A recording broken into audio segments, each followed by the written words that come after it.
Welcome to History with Herodotus, where we delve into the vast expanse of human experience, seeking to understand the complexities of our shared past.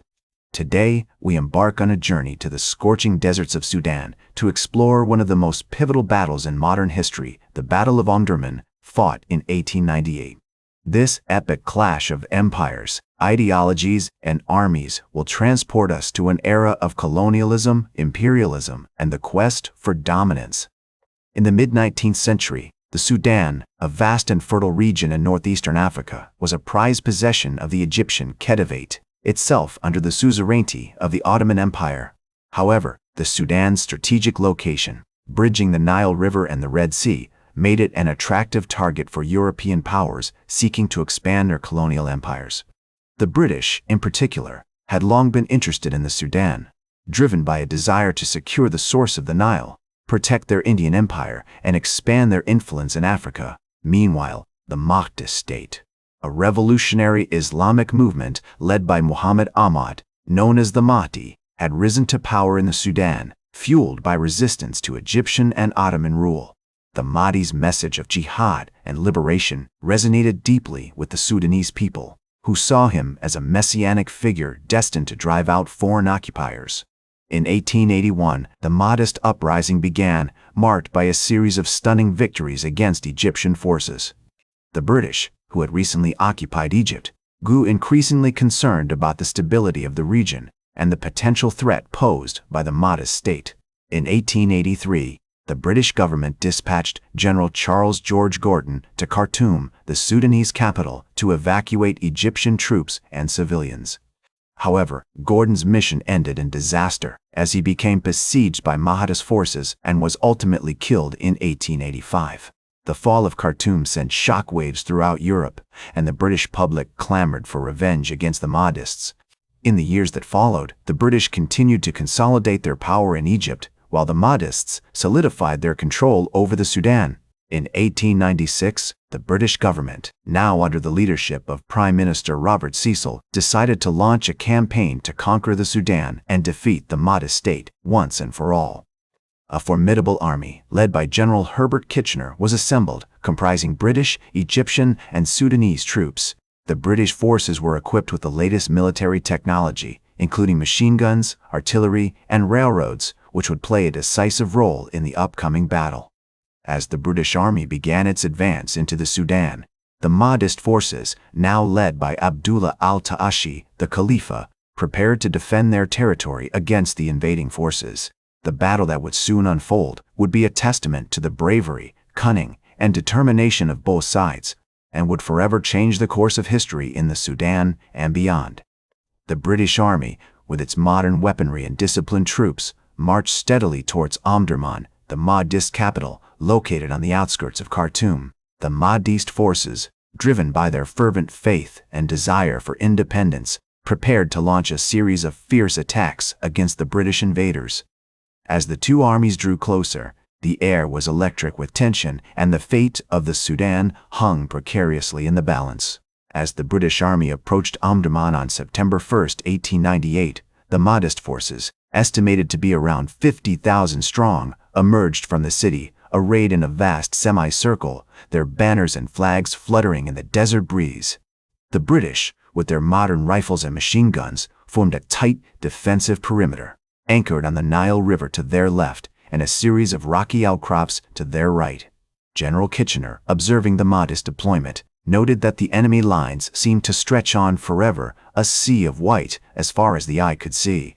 The battle began at around 6:30 a.m. as the Mahdist forces, driven by their fervent faith and desire for martyrdom, launched a series of furious charges against the British lines.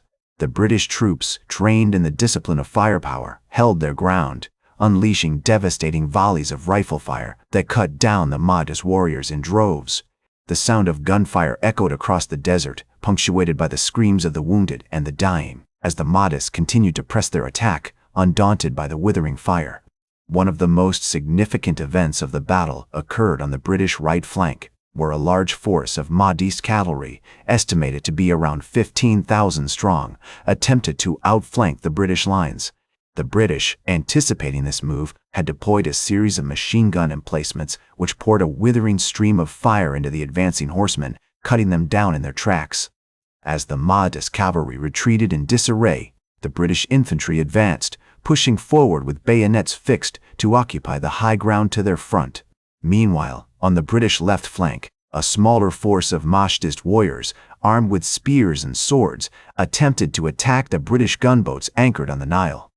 The gunboats, equipped with modern artillery, responded with a barrage of shells that tore into the Mahdist ranks, sending them reeling back in confusion. As the day wore on, the British continued to push forward, slowly but inexorably, as the Mahdist forces began to waver and break. By around 11:00 a.m., the battle was all but over, as the Mahdist forces, battered and demoralized, began to retreat back towards Omdurman. The British, victorious but at a cost of over 400 casualties, advanced cautiously, aware that the city still held many dangers, including hidden snipers and booby traps. As they entered the city, they were met with a scene of utter devastation. The streets littered with the bodies of the dead and the dying, the buildings scarred by bullet holes and shell damage. In the aftermath of the battle, General Kitchener would remark that the Mahdist forces had fought with a ferocity and courage that he had never before seen, but ultimately it was the superior firepower and discipline of the British Army that had won the day. The Battle of Omdurman would go down in history as one of the most decisive victories of the colonial era, marking the beginning of a new period of British dominance in the Sudan and cementing Kitchener's reputation as one of the greatest generals of his time. As the British Army consolidated its hold on Omdurman, they began to uncover the full extent of the Mahdist regime's brutality and oppression, including the use of slave labor, forced conscription, and widespread human rights abuses. The city itself was found to be in a state of utter squalor, with narrow streets, poor sanitation, and inadequate housing. The British would spend the next several years rebuilding and modernizing the city, introducing new infrastructure, including roads, schools, and hospitals, and establishing a new, more humane system of government.